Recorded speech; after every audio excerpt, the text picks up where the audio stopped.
Assalamualaikum warahmatullahi wabarakatuh. Jumpa lagi dalam ruang Waalaikumsalam editorial warahmatullah. Harian Kedaulatan Rakyat.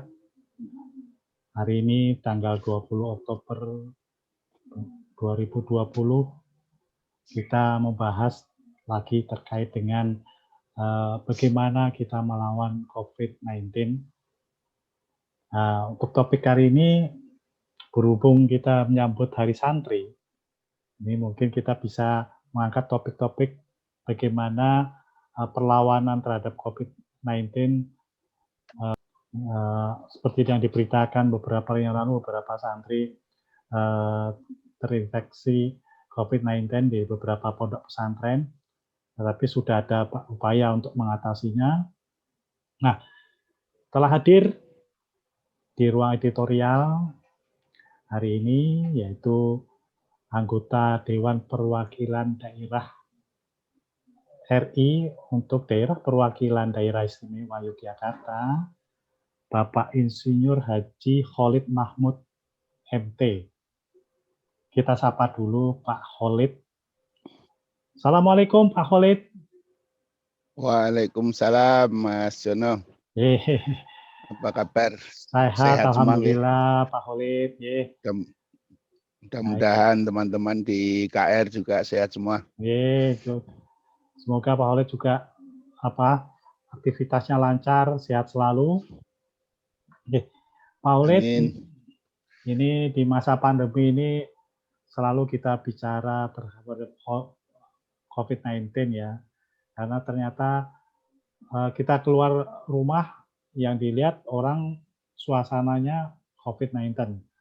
Jadi dari masker, menggunakan masker, jaga jarak, dan semuanya itu kan orang sudah mulai berusaha untuk membiasakan sesuatu yang baru, yaitu tadi. Nah, ini beberapa hari yang lalu ada informasi terkait dengan penyebaran COVID-19 di pondok pesantren. Nah, sudah dilakukan upaya dari pemerintah dan dari Satgas COVID untuk melakukan pencegahan lebih lanjut. Nah, mungkin harapan Pak Khalid yang biasa membina beberapa pengajian, juga aktif di kegiatan keagamaan. Ini mensikapinya atau pandangan Bapak terhadap upaya untuk menekan jumlah perkembangan COVID-19 di jumlah pondok pesantren. Monggo Pak Khalid. Mas Jono. Jadi kegiatan keagamaan terus kepesantrenan itu merupakan salah satu jenis kegiatan masyarakat yang cenderung banyak berkumpul-kumpul, mengumpulkan orang banyak ya. Ya, bukan hanya itu sebenarnya. Di pasar juga begitu, di mal juga begitu, sekolahan juga begitu ya. Artinya banyak sekali di masyarakat kita ini dalam keadaan normal itu kegiatan-kegiatan, tempat-tempat yang memang terbiasa untuk berkumpul banyak orang. Nah, termasuk di dalamnya yang cukup banyak itu kegiatan keagamaan dan juga pesantren ya. Nah, kegiatan keagamaan ini kan mulai dari yang wajib-wajib, misalnya Jumatan gitu ya.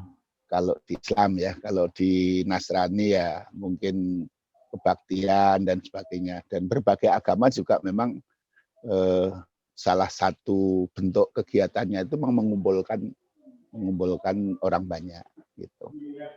Nah, kalau di kegiatan Islam ya ada selain di masjid gitu ya, sholat jamaah, terus pengajian itu kan sesuatu yang memang terbiasa berkumpul orang banyak. Nah, demikian juga sekolah. Kalau sekolah ini biasanya mengumpulkan orang banyak tapi waktunya terbatas. Nah, kalau pesantren ini kan mengumpulkan orang banyak dalam waktu yang terus-menerus gitu, terus-menerus. Nah, karena itu memang terkait dengan penyebaran COVID itu adalah kerumunan. Kerumunan itu menjadi potensi terjadinya penyebaran COVID, maka ini memang perlu mendapat perhatian khusus ya, baik dari para penyelenggara maupun juga para Satgas COVID. Jadi Satgas COVID perlu mencermati tempat-tempat berkerumunnya orang banyak ini, nah termasuk kegiatan-kegiatan kemasyarakatan, kegiatan keagamaan salah satunya ya, yang ini memang perlu mendapatkan perhatian khusus gitu. Nah, saya melihat di sekian banyak pesantren ini upaya-upayanya sudah cukup bagus ya. Jadi misalnya ada yang kemarin ketika diliburkan ya, kebetulan saya juga menjadi pembina beberapa sekolah yang diasramakan sekaligus sebagai pesantren ya. Jadi itu kita sampai sekarang ini banyak yang belum secara penuh dimasukkan. Jadi misalnya ada yang dibuat bergelombang. Jadi bergelombang, misalnya minggu ini yang boleh datang sekian orang.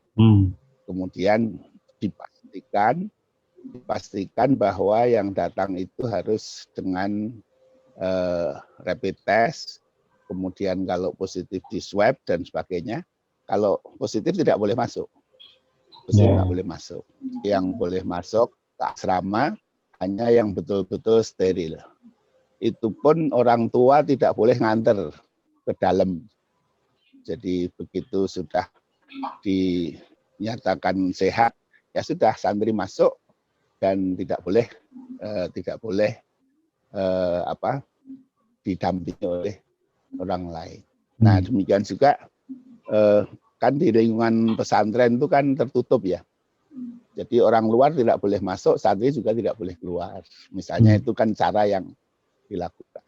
Nah setelah 2 minggu sambil dikontrol penuh kesehatan mereka itu aman, baru gelombang berikutnya lagi sebagian boleh masuk lagi dengan cara yang sama. Jadi ada masuk tahap kedua dengan cara screening. Screeningnya dengan rapid test dan swab ya. Yang dinyatakan betul-betul sehat baru boleh masuk. Gitu. Nah nanti 2 minggu lagi tidak ada kasus, baru masuk lagi sedikit lagi. Gitu. Nah ini kan salah satu cara yang digunakan untuk jadi prinsipnya screening di situ. Screening ketika akan memasukkan santri ke asrama gitu. Nah, kemudian juga sudah dibuat aturan-aturan di dalam ya, di dalam misalnya kelas. Jadi kelas itu diisi hanya separuh ya. Jadi separuh siswa di asrama, separuh siswa itu kelas. Jadi kelasnya dibuat bergantian. Dibuat bergantian. Nah, sehingga asrama juga selalu terisi separuh, kelasnya terisi separuh gitu. Ini salah satu cara untuk ini bab jaga jarak. Ya. Nah, kemudian di kelas juga wajib memakai masker ya. Kemudian disiapkan cuci tangan di depan pintu kelas ya. Kemudian misalnya aturan tentang makan yang biasanya rame-rame di kantin sekolah ya, kantin asrama. Nah, itu dibuat dengan nasi kotak dibawa ke tempat masing-masing sehingga tidak ada gerombolan rame-rame di kantin asrama gitu. Nah, saya kira ini cara-cara yang memang cukup positif saya lihat dari beberapa pesantren yang saya tahu yang binaan saya ya itu kita buat seperti itu. Nah, sehingga kita betul-betul menghindari peluang-peluang terjadinya pesantren sebagai klaster baru di dalam penyebaran COVID ini. Jadi screeningnya kita ketati. Nah, yang memang belum memungkinkan untuk melakukan itu ya terpaksa ya belum boleh masuk dulu, belum boleh masuk ke pesantren dulu gitu. Nah, sehingga pesantrennya masih diliburkan. Jadi misalnya yang asramanya terlalu padat gitu ya, tidak mungkin kan diatur begitu ya dibolehkan gitu untuk masuk. Saya kira ini usaha-usaha yang baik dari lembaga-lembaga pesantren untuk berpartisipasi dalam rangka bersama-sama lah ya, kita bersama-sama masyarakat umum untuk tidak menjadi bagian dari penyebar virus. Ya.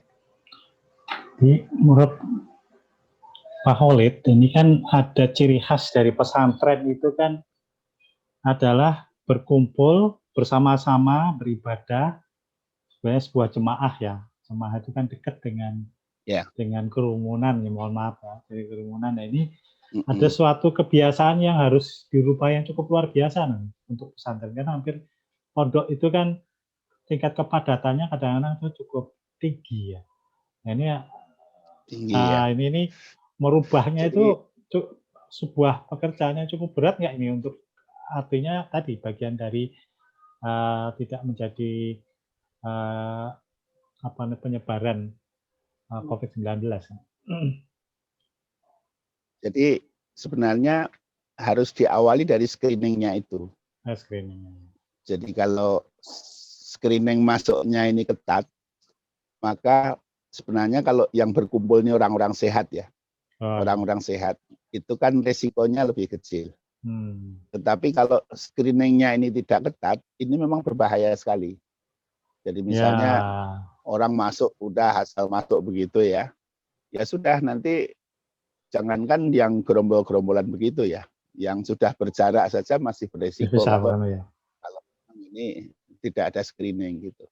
Karena itu sebenarnya salah satu keunggulan pesantren yang harus dioptimalkan dalam konteks penjagaan terhadap COVID ini ya, ini sebagai lingkungan tertutup itu. Karena itu jadinya tadi ya masuk harus betul-betul terscreening dengan baik ya. Kemudian orang luar tidak boleh masuk. Termasuk orang tuanya tidak boleh nengok ya. Kalau kadang-kadang dalam keadaan normal kan kadang misalnya akhir pekan orang tua bisa datang ke pesantren nengok putranya gitu ya. Tetapi dalam situasi ini orang tua pun tidak boleh nengok ke situ. Nah, kemudian juga guru-guru yang sebagian dari pegawai yang kadang-kadang orang yang tinggal di luar ya. Nah, ini juga screening, setiap masuk harus ada screening. Nah, karena itu saya kira diawalinya harus dari situ. Tapi kalau screeningnya ini apa ya? Lemah gitu ketat, ya. Kurang kalau ketat ya. masuk agak sulit untuk dihindari ya, karena ya memang begitu. Jadi di pesantren ya sholat berjamaah gitu ya, kelas ya begitu ya, terus kamar asrama juga padat gitu ya. Nah karena itu kalau tidak ketat di screening ini memang berisiko tinggi. Nah karena itu saya menyarankan untuk ya yang sejenis dengan pesantren-pesantren itu ya dibuat awalnya yang diketati.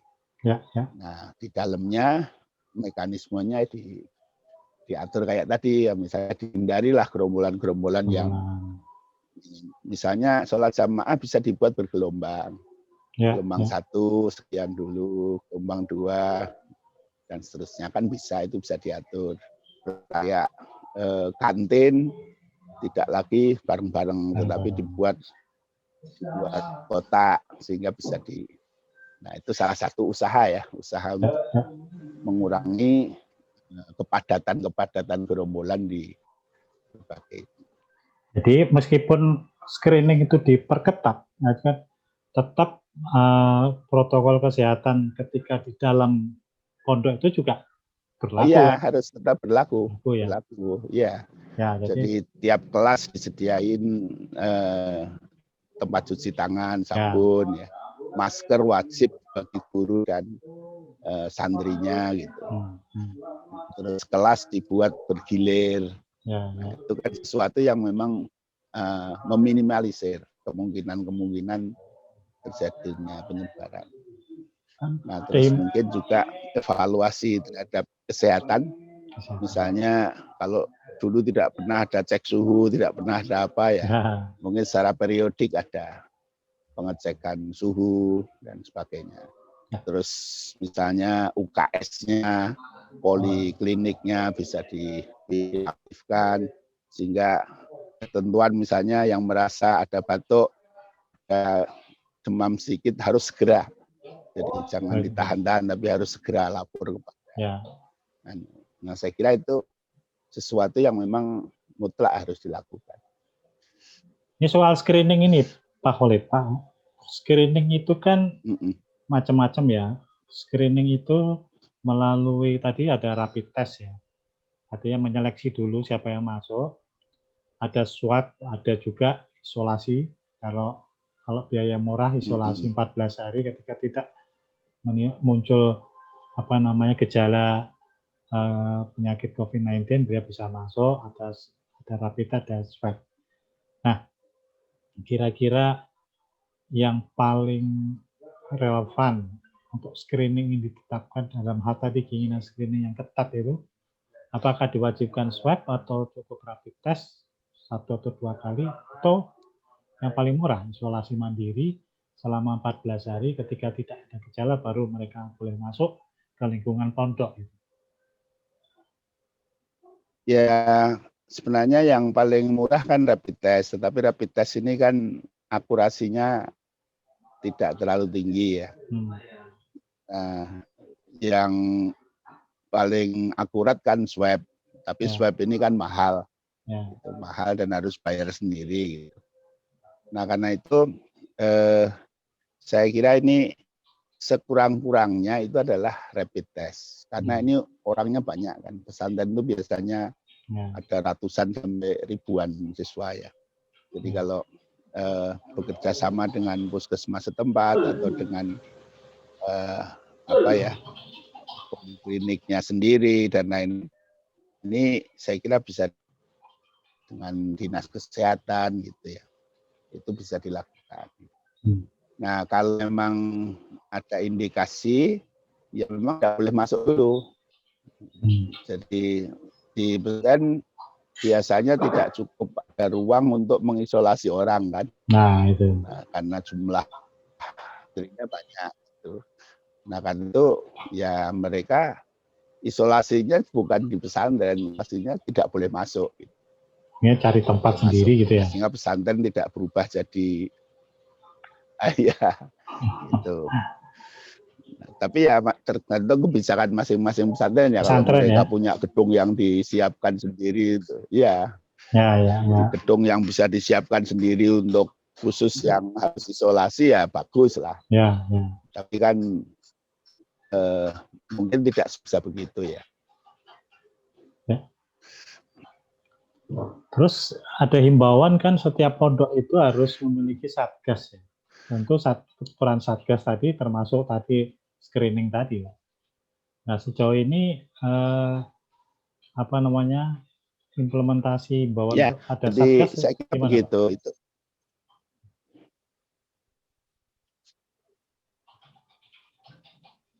Jadi ketika pesantren mau memasukkan siswa, itu artinya mereka sudah membentuk satgas. Jadi satgas itu sudah berkonsultasi dengan dinas kesehatan, dengan puskesmas dan lain-lain apa yang harus dilakukan oleh pesantren dan apa yang harus dilakukan ketika terjadi sesuatu yang ada indikasi pada penghuni pesantren gitu ya. Jadi pasti dibentuk satgas dulu sebagai pengendali awal dari semua proses mulai dari memasukkan tadi screening dan sebagainya, itu pelakunya adalah satgas itu. Nah satgas tentu dari kalangan dibentuk khusus dari pesantren itu sendiri. Nah kalau pesantren-pesantren yang China kebetulan selalu sudah punya semacam poliklinik pesantrennya yang itu pasti ada dokter-dokternya yang di situ menjadi penanggung jawab atau kepala satgasnya biasanya dari dokter-dokter yang di polikliniknya itu. Baiklah Pak Khalid, ada pernyataan penutup nggak? Artinya untuk himbauan bagi para pengelola Baik, pondok pesantren supaya bisa ini upaya untuk pencegahan COVID-19 ke pondok dan membangkitkan kembali lah aktivitas pondok di tengah masa-masa sulit seperti ini, dan ke depan harus bagaimana ketika COVID ini sudah berakhir pandemi masa wabahnya itu. Monggo Pak Oleh. Jadi yang pertama saya ingin menyampaikan bahwa pandemi COVID ini bukan ilusi, ini fakta. Karena masih ada sebagian dari masyarakat yang menganggap ini hanya isu-isu, ini hanya rekayasa, ini apa gitu. Jadi bahwa sekian banyak korban itu sudah jatuh, ini menunjukkan bahwa pandemi ini bukan ilusi, tetapi ini fakta. Nah, karena itu kita harus mensikapinya secara proporsional. Jadi ajaran agama sendiri itu mengharuskan kita untuk satu, bertawakal kepada Allah, banyak berdoa, tetapi yang tidak boleh lepas adalah kita berusaha untuk menghindarkan diri dari bahaya. Jadi agama kita ini, agama Islam ya, itu menjadikan penjagaan terhadap jiwa dan nyawa kita ini sebagai bagian dari kewajiban agama. Nah, karena itu ketika kita berusaha untuk menghindarkan diri dan lingkungan kita dari bahaya-bahaya COVID, sepanjang bisa melakukan usaha itu dari agama. Jadi ini bukan sekedar persoalan kesehatan, bukan sekedar anjuran pemerintah ya. Ini agama menjaga diri hal yang membahayakan. Nah, karena itu pesantren dengan buah lingkungan pendidikan keagamaan ya pasti mereka tahu kalau ini adalah sesuatu yang menjadi kewajiban dari agama kita. Nah, kalaulah sudah melakukan usaha-usaha terus ada yang mungkin sebagian terkena, itu takdir. Nah, kita harus melakukan tindakan-tindakan sesuai dengan protokolnya. Apa yang kita kena seperti apa. Tapi supaya tidak kena kita harus bagaimana, kalau kita kena kita buat apa. Semuanya harus clear di pesantren-pesantren ya, di lembaga-lembaga pendidikan keagamaan. Nah, karena itu ya saya sih kalau di Jogja dan sekitarnya saya yakin ini sudah menjadi sesuatu yang disadari. Cuman kadang-kadang orang itu lupa kalau tidak diingatkan. Nah, karena itu harus terus ada usaha dari para pengelola pesantren yang bertanggung jawab terhadap sekian ribu santrinya untuk melindungi mereka dari hal-hal yang kesembronoan, kelalaian ya. Jadi harus sering diingatkan begitu. Secara sistem harus dibangun kewaspadaan terhadap COVID. Kemudian secara teknis juga sering diingatkan untuk disiplin terhadap protokol COVID. Nah, mudah-mudahan dengan usaha-usaha itu ya pesantren akan tetap bisa berlangsung dengan baik. Nah, tetapi tidak menjadi sumber klaster baru dalam penyebaran wabah. Nah, saya kira demikian, Mas. Oke, terima kasih banyak Pak Khalid nih atas masukan bagi para pengelola pondok pesantren dan masyarakat dan santri juga, para santri. Sebentar lagi akan memperingati Hari Santri ya. Matur nuwun sanget Pak Khalid, sehat selalu. Sami-sami Mas Yono, sehat selalu. Sami Pak. Salam untuk teman-teman. Demikian sahabat kedaulatan rakyat, ruang editorial hari ini. Sampai ketemu lagi dalam ruang editorial berikutnya. Pamit dulu. Wassalamualaikum warahmatullahi wabarakatuh.